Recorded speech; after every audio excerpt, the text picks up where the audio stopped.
Welcome, our fellow lovers of love, and thank you for joining us on yet another excursion through the stream of consciousness, down the river of tranquility, to fill the lake of life with love.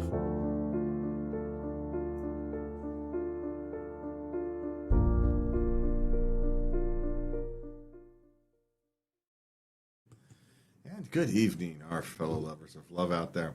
Father's Day is a time to celebrate and honor the dads in our lives, but it can be also a time to reflect on our relationships with them. How well do we know our fathers? What do they mean to us? And what can we show, and how can we show them our love and appreciation? The first Father's Day was celebrated in 1910. Did you know that? Yes. Oh, well, yeah, it's because you prepared the show. That's not, before you started preparing the show, did you know that? No. Okay, that was probably a dumb question. But we've got Father's Day. So we're going to talk about some facts about Father's Day and whatnot tonight, and then we're going to talk about relationships with fathers. And, and what do you do when your fathers pass? And we're going to talk about some great Father's Day gifts, because I do have the homemade Father's Day gifts things. It's my greatest Father's Day gift is actually behind this green screen over here. It's the best one ever. It's a poster that was made by his daughter and his adopted daughter. Yeah, acquired daughter. Acquired daughter. Yeah, acquired daughter. We'll call her acquired daughter. Acquired. Daughter unit. So we've got things like that. We got in Germany, Father's Day is celebrated as on Ascension Day, 40 days after Easter. On hikes with wagons full of beer and food. That's a great idea. In Thailand, Father's Day is celebrated on December 5th, the birthday of King. I can't pronounce that. I will butcher that, and I don't want to do that. Bumble. Adele. You would get it far closer than me. You've been to Bangladesh, and you can, at least it's the same side of the planet. I have no clue.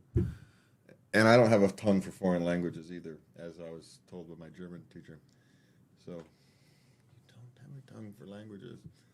I can barely speak English. So we've got also some meaningful ways to talk about, to celebrate Father's Day with your dad.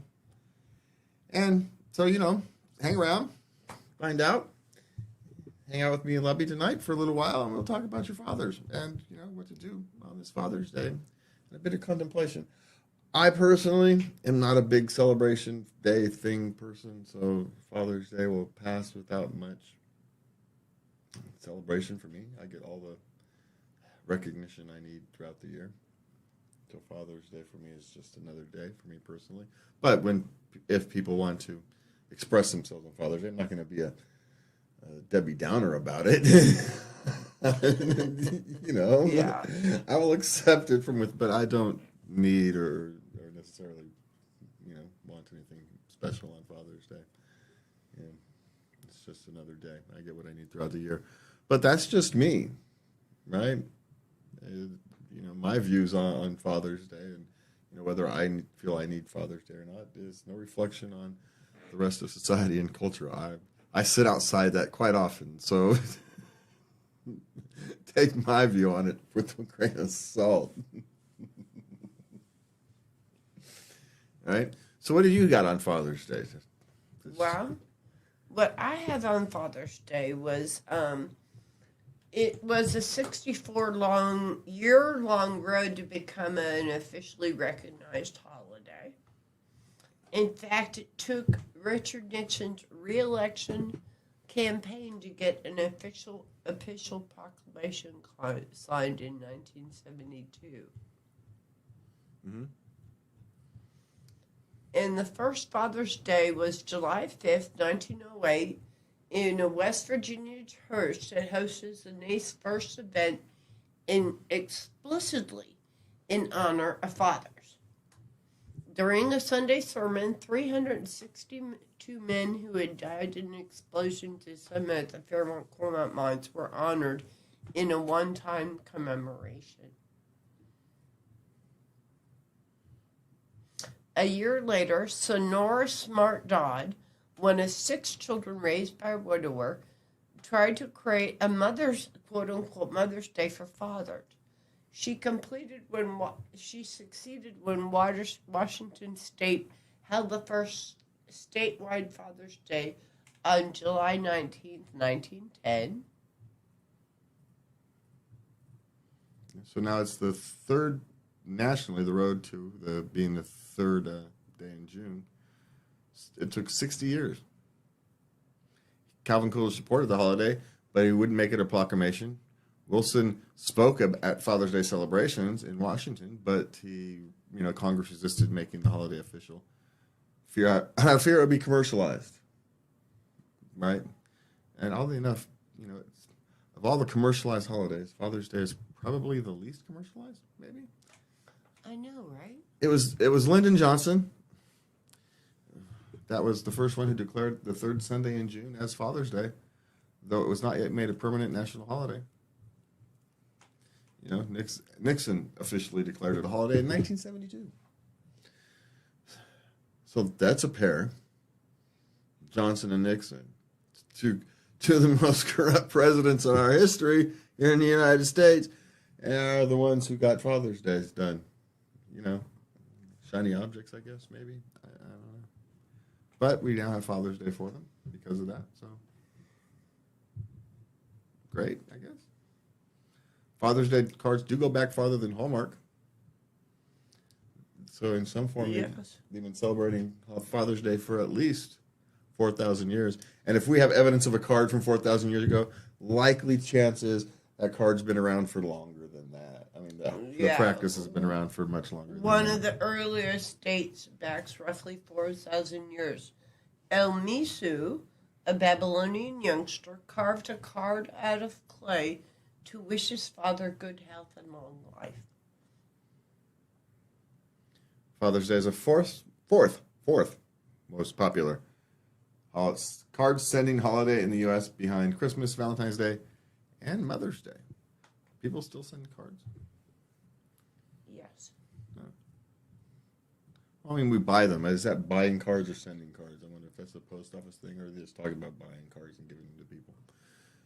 I wonder how the accounting that. Just my curious mind. It doesn't matter. It's just things that I think about. Where do they get that number? Okay. Celebrating dads on the third Sunday in June may have originated in the United States, but Father's Day is far from an American exclusive holiday. Over 40 countries around the world have special days to honor dads. Just not in Hollywood. Sorry, that was a personal commentary. The views and opinions expressed do not express the views and opinions of the organization as a whole. Just saying that one. Sorry. It slipped out. Okay. What do we got? Father's Day is celebrated in the third Sunday in June in the Netherlands, India, and the UK. Many Christian countries such as Spain, Portugal, and Italy celebrate Father's Day on St. Joseph's Day, March 19th. Yeah, Spain, Portugal, Italy. Okay. Husbands or dads? No, it's dads. It's not Husband's Day. That's Valentine's Day. Well, Or apparently women want to express their gratitude and their love on that day because 20% of Father's Day cards are sent from moms to their husbands. I never understood that one. Well, it's a good thing I didn't get you something this year. I tell you not to buy me things. If I'm gonna buy, if I want anything for Father's Day, I'll just buy it for myself.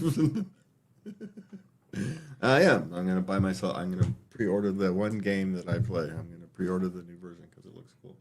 That's it. I may never even play it, but I'm gonna order it. That's it. That's what I'm gonna do for Father's Day. I don't have time to play a game like that because it's one of those games where you start at 6 o'clock in the evening, and next thing you know, it's 4 in the morning. And you go, "What happened?" So, all right. Roses for dads? Yes. The official Father's Day flower is the red rose. A red rose is a rose. A red rose worn in your lapel on Father's Day if your father is living, and a white rose is worn if your father has passed away. Not that I mind. I'm just curious. Again, one of these things I think of. Who decided that? The exact date of the word "dad" came into use is unknown. It began around the 15th century. It was simply derived from baby talk.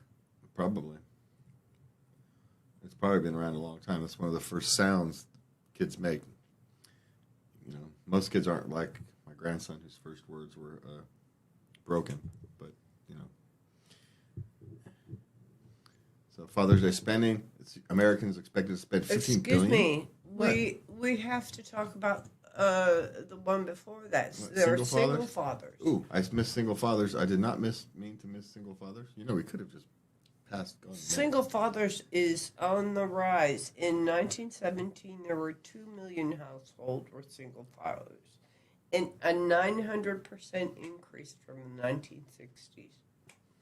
And I wonder where they come up with those numbers, because there's some of us who have spent time as single fathers, right? It's a few years here and there. And so it's hard to know how the figure comes about. But interesting, nonetheless. It is becoming more normalized, I guess. I don't like the word, but accepted. I suspect it happened more often back then than we think. It was just not, seen. If you were a single father, you kept to yourself. I suspect it would happen. Okay, Americans expected to spend $15 billion a year on Father's Day gift. Approximately $133 per person. Well, you're getting this short end of the stick, aren't you? No, I'm all good. The necktie industry? The gifts for father. Thankfully, my kids have never really bought me neckties because I don't really wear them. So now I've just jinxed myself. Now I'm going to start getting neckties just because I said that. Yes, you will. Now I have to buy you one. Not from you. They have to come from kids, and they have to be goofy. They have to be goofy, ugly neckties, and you have to wear them on camera and TV and my TV show and stuff. Now that I might do, wear ugly, goofy neckties on my TV show. That actually could be a thing. Then you get known for the ugly, goofy neckties that your kids have bought. Well, that's an idea. That's a good idea. Right? That's actually a thing for a TV show, for my TV show. Neckties date back to 221 BC. Yeah, but I want to know, how did it get to become a Father's Day gift? I guess it's one of those marketing things, I guess. The commercialization of Father's Day started with, well, your dad who wears a suit needs a tie, so here you go. Hey, well, your dad who needs a job needs a tie, so here, go buy him a tie. You can get a relatively cheap one, and you make them ugly and flashy to attract kids' attention. And so dad gets this ugly, flashy tie that he doesn't want to wear, but it's got to wear because his kids bought it for him. It's a tradition. Yeah. Not all traditions should be continued on. I'm just pointing out. All right. Okay, so now we have a couple of things you can do with Dad to make traditions. Of course, the first one is cooking his own meal, cooking his favorite meal. Okay, for most people, most men, the way to his heart's through his stomach. Getting his favorite meal, and he doesn't have to cook or clean up or deal with any of it. That's actually a thing. Yeah, okay, that's actually a good one. Because we don't care. We'll buy ourselves whatever we want anyway. So the one thing we're not going to do for ourselves is go through the hassle of cooking a good, big, huge meal. So I get it. Yeah. We might want our favorite food, but it doesn't mean we're invested enough to make our favorite food. We do that. That's just true. You can also try, breakfast in bed. Just, or if you're not a cook, coffee and donuts. That works. Now, being woken up to breakfast in bed is annoying. So I would actually suggest if you're going to make breakfast, after he wakes up, that you make him breakfast and have him sit down with the regular, like a meal. If you want to get him breakfast when he first gets up. I'm still waiting for you to bring me my coffee in the morning. I don't wake people up, and no one wants coffee I make. Trust me. I can't make. I can't make coffee. It's a Keurig. I'm telling you, I've never in my life. You put the pot in. You put the water in.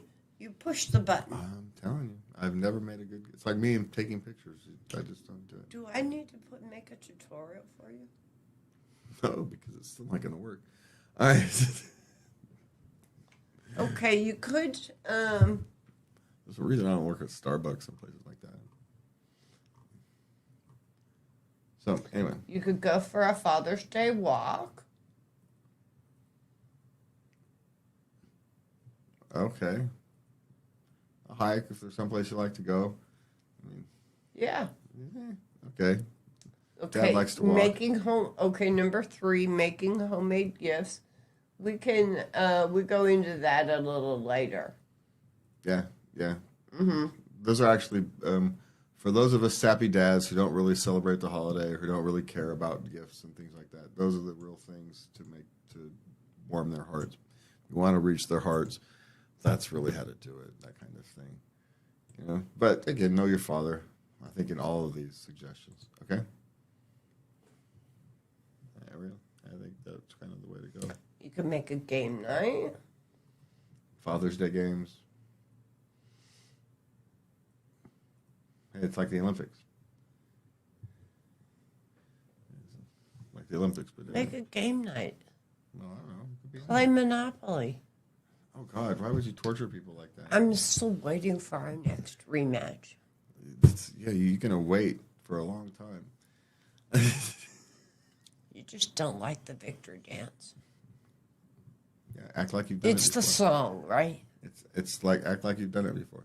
All right. It's like scoring a touchdown. You act like you've been there before. That's all I'm saying. All right. You are the world's worst winner. There's sore winners and sore losers. You're a sore winner. You can't handle my awesomeness. Uh-huh. All right, so storytelling to Father's Day. Goofy little things like this.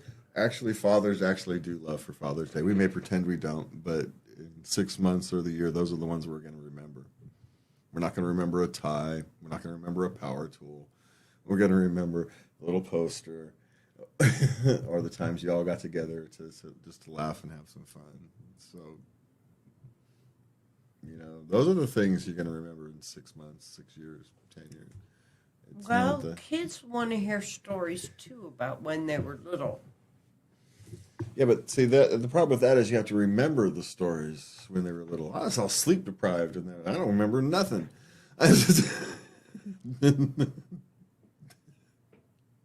Working 3 jobs and different schedules. I didn't know what day it was, coming or going. I'm supposed to remember things. You ask for a story when you're little. Ask your mother. That's the story she gets. Sorry. Anthony used to fall on his teeth a lot on his way to school because he'd walk with his hands in his pockets, and he doesn't have depth perception because he's blind in one eye. But other than that, that's the only story I remember. All right. You start to worry about taking him to the dentist. Okay. Okay, I'd like to briefly talk about homemade gift ideas. Okay, so we've already talked about things like the poster. My daughter. Poster. Okay, the best gifts really are from the heart. Mm-hmm. Pictures, scrapbooking. Yeah, he will keep those. Yeah, he will. He may seem disinterested, and at the moment he probably is, but in 6 months, 6 years, he won't be. So, I'm just saying, Yeah. Now, most fathers don't know what to do with a gift, even if it's a power tool. Oh, cool, that's neat. I can use that. Thank you. I'll put it down. So you'll get the same response. But trust me, they will keep it, and they will see it. They'll look over every now and again and see it, and it will warm their hearts. It really does. And, you know, and that's what your fathers really care about. They like to see you happy. They like to see that they've made an impact on your life and they've helped you, guide you to become the beautiful young adult or middle-aged adult or whatever it is when you finally mature, and that you are. And so that is what warms their heart. So, yeah. Okay, so what else you got? Anything else? Yeah. Well, we're going to talk about how to celebrate your first Father's Day without your dad. Okay, so we're going to go ahead. All right. So there was no specific craft other than kind of just... No, just from the heart. Yeah, from the heart. You'll know. You'll have your artist. You know, the artist in you will speak out or what you're capable of doing, you know, and it'll do its own path. So exactly what you do is kind of irrelevant, and you'll know it reaches your dad. Combine those two things, and you'll come up with something. And there's lots of suggestions. Just go through and find the one that you can accomplish, not the one you think is coolest, the one that you're actually going to follow through on. You know, something may seem cooler, but you don't have the skills to do it in the time, right? So maybe put that on as a project for years later so you can do it properly. For now, it's just something you already know how to do. Yeah. Yeah. Okay. Okay. The first, they have some things, they have some suggestions. How to get by without your father at first. The first thing is to learn about grief and pain. There are stages to grief. And holidays. First holidays are the hardest. And they can trigger feelings of trauma. Yeah, the first times, and especially if they come around holidays, right? But even if it's, the death isn't around the holidays, the first holidays, the first whatever, first Christmas, first Thanksgiving, first Father's Day, those are the difficult ones. There's something called complicated grief. And it is an acute anxiety condition. It can include loss of interest in ongoing activities, longing for the deceased, and frequent thoughts of their loved one. Yeah. So where am I? Read quotes about loss. Number 2, you just passed it. There you go. Well, actually, you know what? I think I'll leave this one on the screen. How did those? That's actually Okay. good. Read quotes about loss. Mm-hmm. Okay.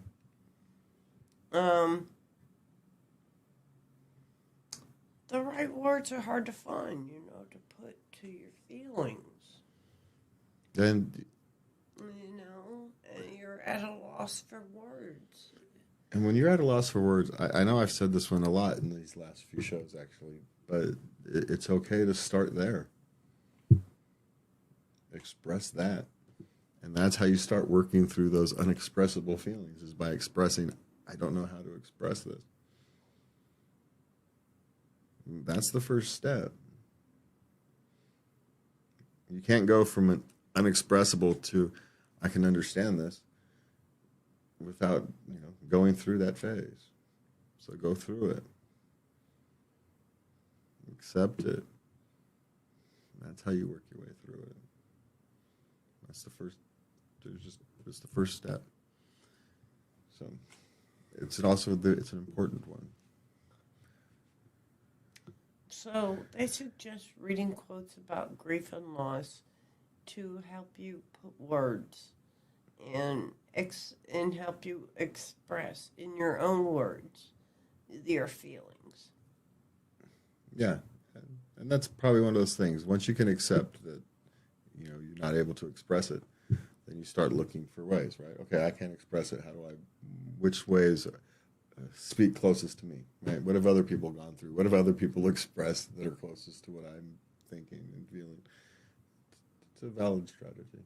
Yeah. Yeah.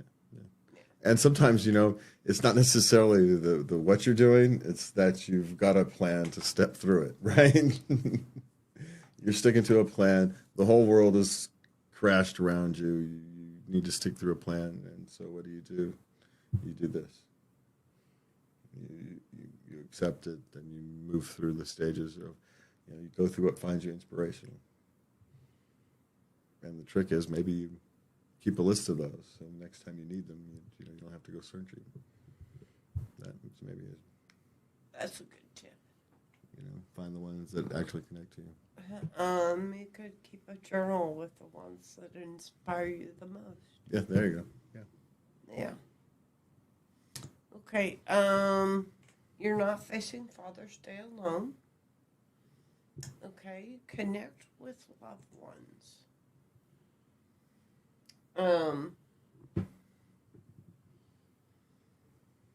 There are many, even if you don't have any family that you can rely on, there are many local and online groups for those experiencing loss and going through the same thing you're going through. And, as someone who is part of a number of communities, you have other people who care about you. If you're a part of another community, it doesn't really matter what it is. If you're part of a social community, that community will care for you when you need it. If you have cared for them, if you have been a part of that community, they will care for you. And who in that community is most open, to helping you. And so you start there. That's why you're part of those communities, so you have things to lean on when times get rough, and they will. And there's someone in your communities that is there for you. So don't be afraid to reach out to them. Okay, next. Create a new tradition. There are some things you can do in memory of your father. Give a gift to another family member. Write a letter to your dad. Host a family meal. Do your father's favorite activity. If he liked to go fishing, go fishing. And you can always visit his grave. While you can do all these year round, it's a nice Father's Day is an opportunity to create, maybe a ritual or a specific activity that you do on Father's Day to remember your father. Yeah, if you have a continual struggle with it, I can see. For normal people, well, at least at first, for the first couple years. Yeah, because normally you don't want to live there, right? That's not a place you want to live. It's a place you may want to visit, but if you make it a tradition, then now you're living there continually, and in fact, not just you living there, you have the risk of having your children and your grandchildren live there. So, I don't know. Some people need that. And they need that comfort. They need that stability to get through life. And I'm not going to judge that. But I think if you don't need that, be very careful about setting traditions in times of grief. If you want to set a tradition about doing something for someone who's passed, how about do it on their birthday? And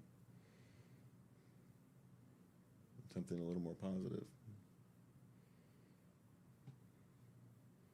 And let Father's Day be for the living. That would be my suggestion.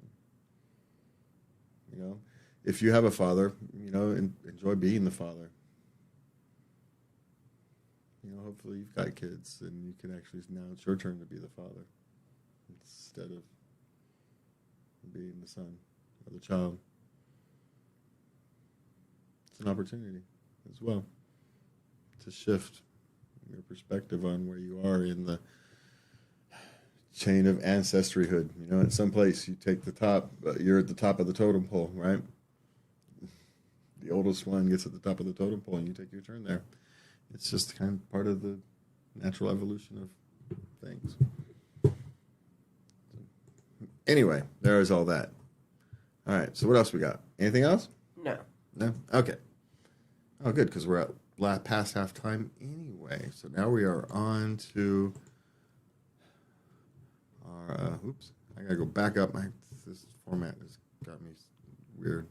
It looks better. It reads better for people who come visit the site, but it's not better for us using it. I'm going to have to think of a way to make both work. Okay. We're at relationship questions, right? Relationships questions. Okay. Wives, 30 female. Parents said they would bring beach me, 32 male, for our wedding. They stiffed me. How do I get them to do what they promised? Reimbursed, by the way. You said like reimbeached or something. Reimbursed. Mm-hmm. Sorry. Nah, it's all good. Well, you're 32. You should have known better. Quite frankly. And your wife might be able to get unstuck, but for you, it's treat it as water under the bridge. There's not much you're going to be able to do. Sorry. Yeah. But at 30, you should have known better and been in control of your own wedding anyway. So now your wife might be able to get them to kick in what they promised. My guess is they probably don't have the money. Otherwise, they would have paid for it in the first place. You can't suck blood from a turnip. So you're just probably out of luck, man. So accept it. All right. What do you got? Okay, my boyfriend, male 43, never takes me, female 30, out for dinner. So I made plans to go out for dinner with a girlfriend. And now he's pissed. What did I do wrong? Nothing. You did nothing wrong. Let him be pissed. Yeah, he'll get over it. Quite frankly, if he's mad at that, there's probably other issues. So, and the fact that you think that you did something wrong rather than, what do I do about his goofy reaction? You don't enable his behavior. So it may be time to look for a different relationship, be my guess.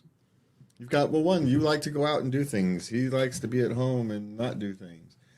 Both of those things are fine, right? But you have to negotiate or find out whether you two are compatible together, and you're probably not. Be my guess. Fundamentally, there's an incompatibility there, especially if he doesn't like you hanging out with your friend. He gets, whether it's jealous or scared or lonely, it's probably fear, but it's not your problem. In a real sense, he's 43. He should be a grown, mature human being at this stage. It's not like he's 21 and you can go, yeah, okay, but he can learn. He's immature moron. At 43, you should be more mature than that. I don't have much patience for someone in their 40s. So. What? Am I wrong over here or something? No. No? Okay. All right. What do you got next? Okay. Girlfriend, 21 female, embarrassed me, 22 male, in front of my friend. Is the relationship over? Well, why are you asking us? And two, what is it depend? I don't know. What's the specifics? He didn't say. Did she say you had a small weenus or what? Yeah, I don't know. There's not enough information.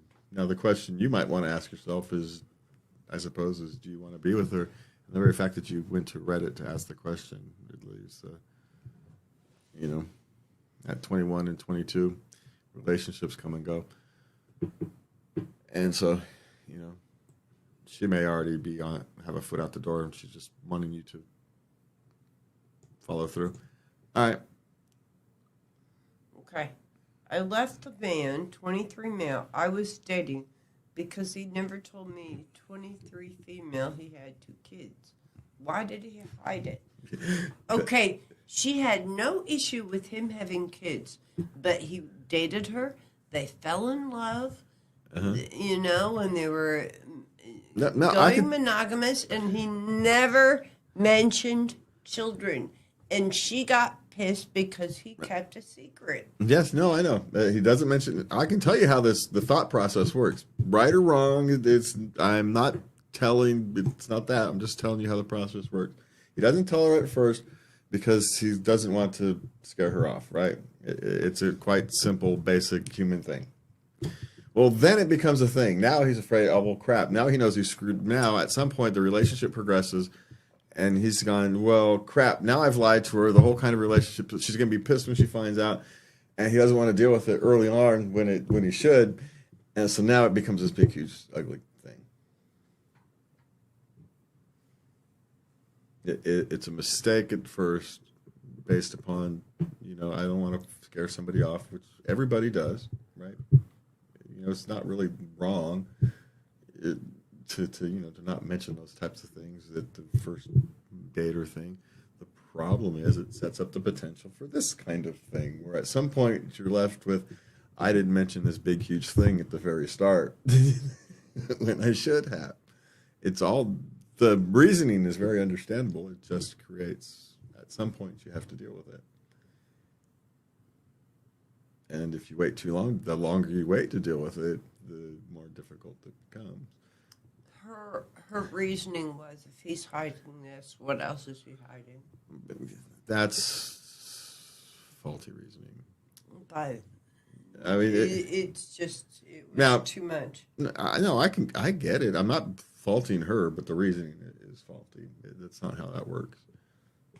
I mean, it's understandable, but it's not how that functionally works. No, it's the wrong thing to do. You need to be open and honest about these things when you first meet somebody, because at some point you're going to have to go through that filter anyway, so you might as well get it over with at the beginning. But the thought process is, you don't want to scare people off at the beginning, and then things got, serious, more serious, more quickly than they contemplated, because you didn't contemplate it at all. And next thing you know, you're in this situation where she's going to get pissed, and so you keep quiet because you don't want to deal with her being pissed, and eventually it blows up in your face, as what tangled webs we weave. It all happens at the beginning. And you just, instead of dealing with it at some point and accepting the consequences, you dealt with it now and have to accept the consequences. So that's what it is. That's what happens when you're 20. Yeah. And then that's, we talked about this, earlier, that, at 43, I don't have much sympathy for that kind of thing. But at 23, you're immature. You don't know you don't have the experience of it blowing up in your face. And so you don't know not to do it. Well, now he has the experience of blowing it up in his face, and he won't do it again. So it's going to happen. The next one's going to benefit from her. Next, he's going to learn a hard, good lesson. And the next relationship will benefit because of it. But that's what happens. If you're a functional thinking human being, the next relationship always benefits from the mistakes you made in the previous one. That's just how it works. It kind of sucks. Yes, everybody else gets to try all the mistakes out on you, and the next person gets the better version. Yeah, it sucks, but that's how it works. Because that's how education works. So, all right. So we're on to parenting. What you got? Okay, Reddit has closed their parenting site, so I had to do a search on my own. I can give you a couple sites you can check out. Okay, great. But this is what I found. Oh, those will come back. Reddit and their Reddit users are having a fight at the moment. So some of those things the users have turned off some of their subreddits. Yeah. Okay. So they'll come back on at some point. All right. Okay. How important is tummy time to an infant? I think the closeness is important to an infant. I don't know if tummy time is necessarily directly important, but I do think the closeness, the physical contact for most infants is probably important. And whether you call it tummy time or whether they're tucked in your arm or whether you're holding them in a backpack. No. This is when you put infants on their stomach so they can rear up and try and roll over. Oh, I thought they were talking about infants when you put infants for practicing. No. See, just leave children alone. They'll practice all on their own. You don't need to. I don't think you really. What you need to do is not interfere. right? Because you're naturally going to spend time on their back. They're naturally going to spend time on their tummy. They're naturally going to want to flip over and do all this kind of stuff and look around. What you've got to do is not get in the damn way. So it's not that you specifically need tummy time. It's you need to let them do it. The only reason you have to we now call it giving them tummy time is because we interfered with it in the first place. We started organizing these little infants' lives instead of just letting them be little infants.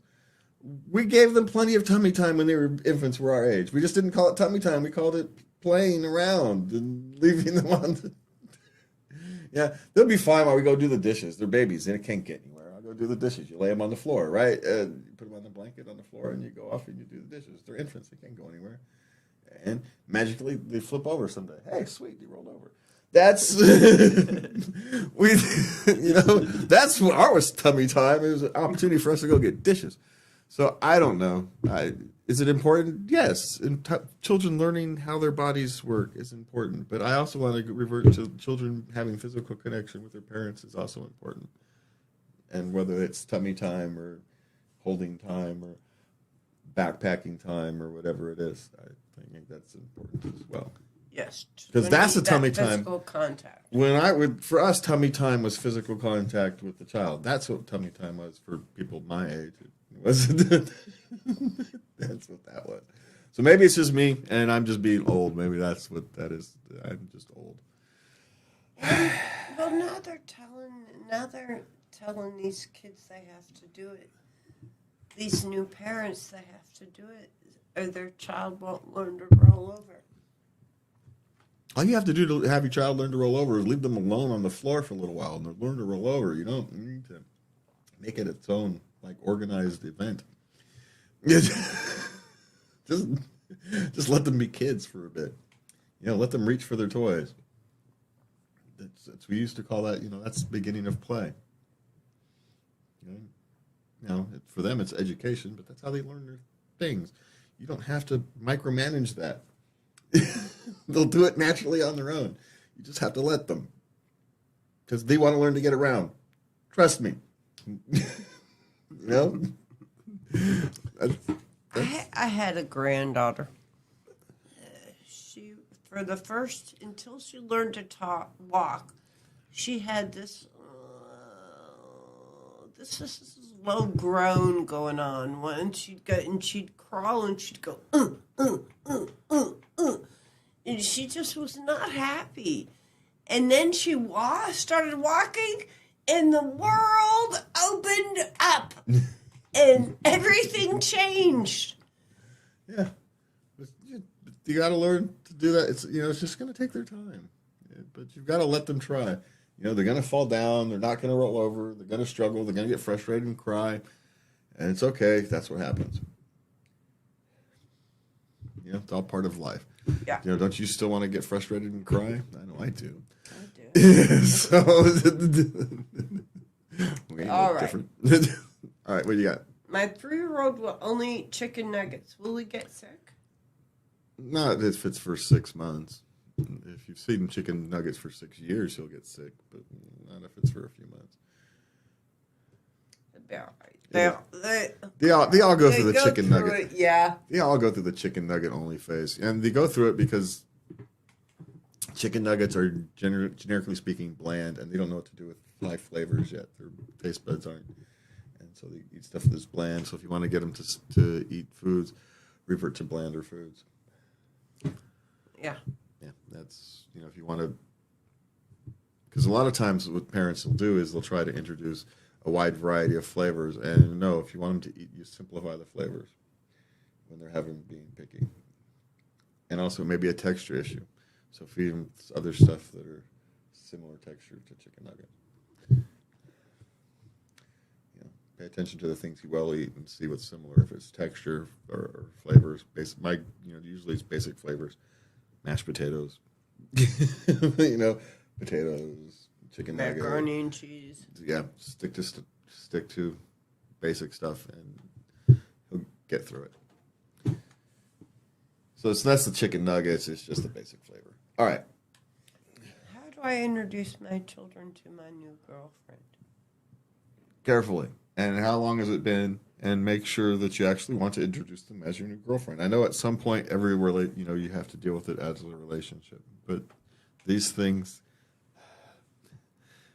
can go south if you are not prepared for these things to potentially go south. And it's because and remember that your girlfriend's going to have to be prepared for rejection, initial rejection, and be the adult in the room. Right? Because that first one doesn't necessarily have to go well.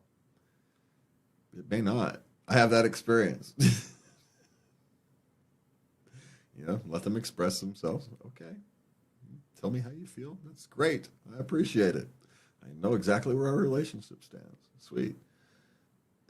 It's very helpful. Thank you.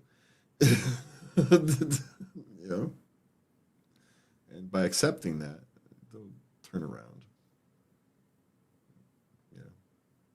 And as we talked about passed away fathers, I do have a suggestion for anybody who steps into a role. Don't fight ghosts.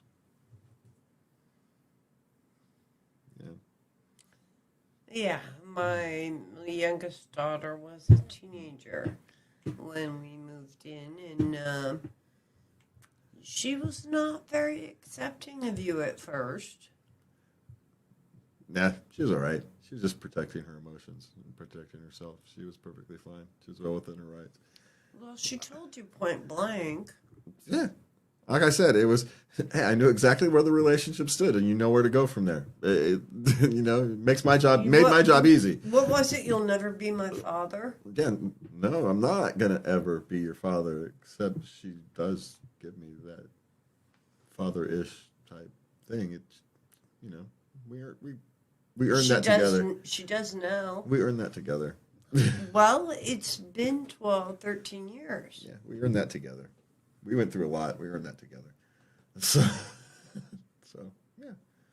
But that's what you do. You accept where they're at. If you accept them where they're at, they will let you into their lives. If you're there for them, and you are, a good human being, and you're there for them, and you care for them like you would any other human being, they'll let you into their lives. And that's really all you can do in that situation. And then next thing you know, you've had a major impact in their life, and in a positive direction. It's a wonderful, beautiful thing, but you can't force it. You cannot force it. So don't fight ghosts in that situation. And we went way off rails on that. Okay. All right. Last parenting question. Yeah. My teen is struggling in school. How do I help him? Well, one, you find out why. The school environment may be wrong for him. He may be in classes that are not suited to his talents. Maybe he's just bored and uninterested. It's hard to know exactly why your teen is struggling in school. Teens are unique. Schools are unique. And I think that's where you need to start, is find out what the issue is. Maybe he's being bullied or she's being bullied, and so she just doesn't, who knows? But you've got to find out. And the reality is you should probably already know at least why they're struggling in school. Not everybody's going to be the top 10% on the intelligence class. So maybe he's in classes that are too hard. They're in classes that are too hard. Maybe they're in the wrong learning environment. Maybe he needs a smaller environment. Maybe they're anxiety disorder or something, and he can't take the stress of being in a school with 3,000 kids or something. And he needs to be in a school with 500. Who knows? It could be any of these things. But you can't have a solution on how to help him until you understand the problem. Otherwise, you're just throwing some potential solutions. It's not helping. So find out the problem and then deal with the actual problem. And it might mean, finding a different educational environment. But you have to know what educational environment to find. So you got to go to the actual root of the problem. That's it. don't have any great answer for you because each struggle is different. Okay. Okay, we're on to work questions. Okay. I was offered to switch to a 4-day work week, 10-hour days. Do you have any experience in that, and would you suggest it or steer away? Well, it kind of depends on the circumstances and your personal preferences and wants and needs and desires. When I worked on an assembly line and in a warehouse, we wanted 4 10-hour days because you ended up working 12 anyway. And so we could just get all our work done in 3 days, in 4 days, I mean, and then we get 3 days off. Actual time to recover, do things and recover. But the state of California wouldn't allow us. So we ended up working 10 hours, 5 days a week. It was stupid. So that's why we wanted the 10-hour days. Anyway, it was dumb, but it depends on you. If you're an office worker, 10 hours a day, maybe you want to be able to go see your kids' sports games or something after school, after work, and you can't do that if you've got to work until 8. And so you don't want 8-hour days. You want to get off at 4:30 or 5 or whatever it is.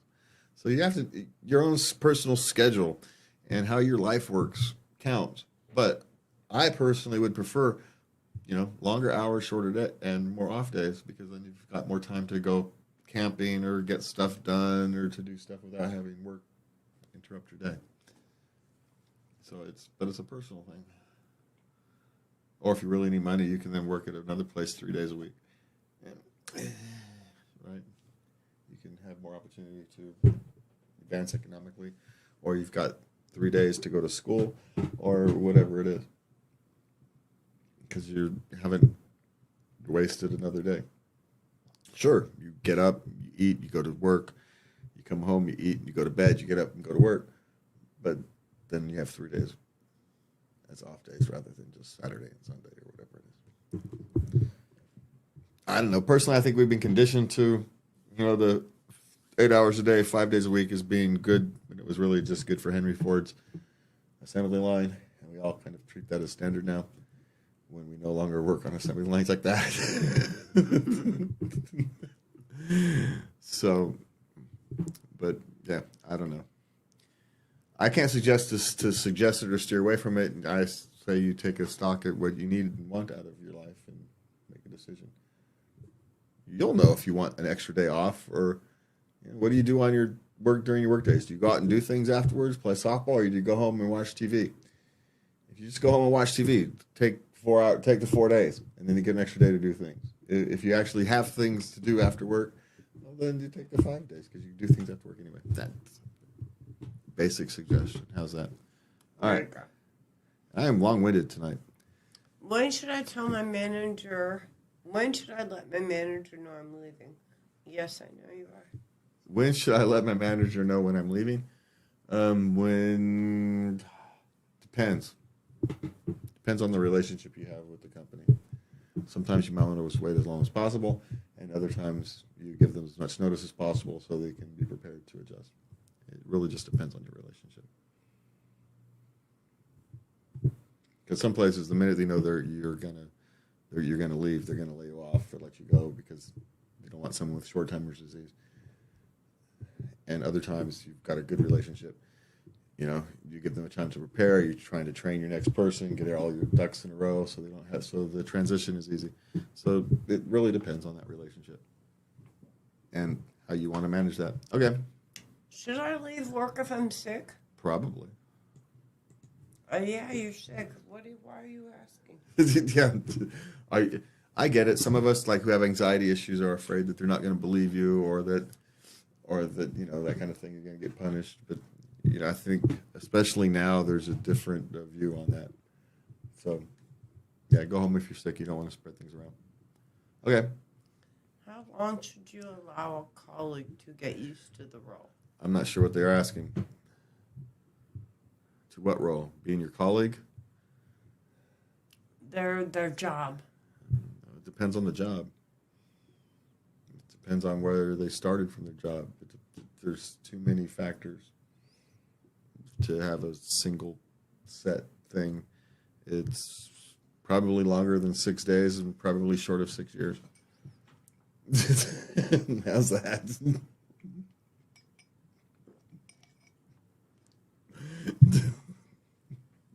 I don't know where the exact number is. There isn't one. It depends on where they started, the needs of the job, blah blah blah blah blah. All right, so let's go fire questions. We got. Okay, let's ramble through these. Let's jet through these sections. Yeah, let's see if I can actually shut up. Okay, wife tested positive for chlamydia. Was she unfaithful? Maybe, but not necessarily. Just because we call them STDs doesn't mean they're necessarily STDs. There's other ways to catch these things, and while it may or may not be more or less routine, it does happen, and so that it by itself is not proof. But if there's other things if there's other pieces of evidence, then maybe. So there's that. Okay. I want to bring my boyfriend home, but what do I do with my flatmates who are not so fond of men? Go to his place. It just make your life easier. Okay? How can I politely tell my girlfriend I don't want to constantly be having sex? I don't know. Is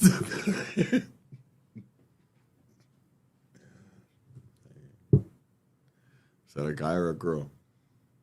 Just because it's his girlfriend doesn't mean Guy. I don't know. Tell her she's wearing you out, I suppose. It's a little bit too much, babe, for me, yeah. Yeah. I would guess. That's a hard one. Either direction. Do you have incompatible sex drives? Are you not matched up? Or what's going on here? Yeah. Or, maybe you've got a physical problem where you're just too tired, you're feeling tired all the time. Maybe you're tired because you're working 12 hours a day at a construction site or something. It makes more sense. So, I don't know. I just have the conversation with her, I would guess. Just like everything, just deal with it. Okay. Okay, last question. Last night I cried really hard during sex with my new partner. Is something wrong? Well, it depends. Sex can create an emotional response, and so what you had is an emotional response, and whether it's actually tied to the partner or just something in general, some pent up emotions came out during a moment of, Passion. Of sexual excitement. Utter abandon. Yeah. Is there something wrong? Probably not. No, you're right. I've done it before. No, probably not. Do you probably have some stuff that you might want to get a counselor or therapist to talk with about? Probably. It may not be some pressing issue that's going to send you over. And I'm not saying that, but there's probably a little bit of unresolved issues that you may want to kind of start to work through because you're clearly holding some deep emotional things up. Some unresolved things kind of swelled up and were released, which is great, right? But you should probably deal with those just because they're going to come up again. And, hey, maybe you like it, but it doesn't seem like you did. So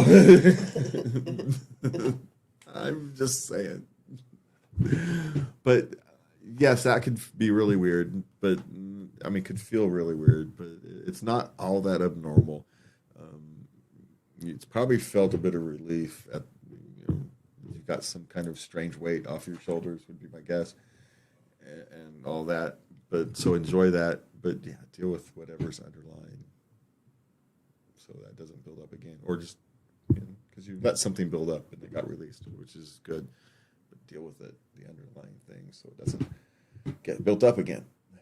Unless you like that kind of thing, then knock yourself out. So. Hey man, there's something for everybody, right? I just so we want to. What's your thing? I cry.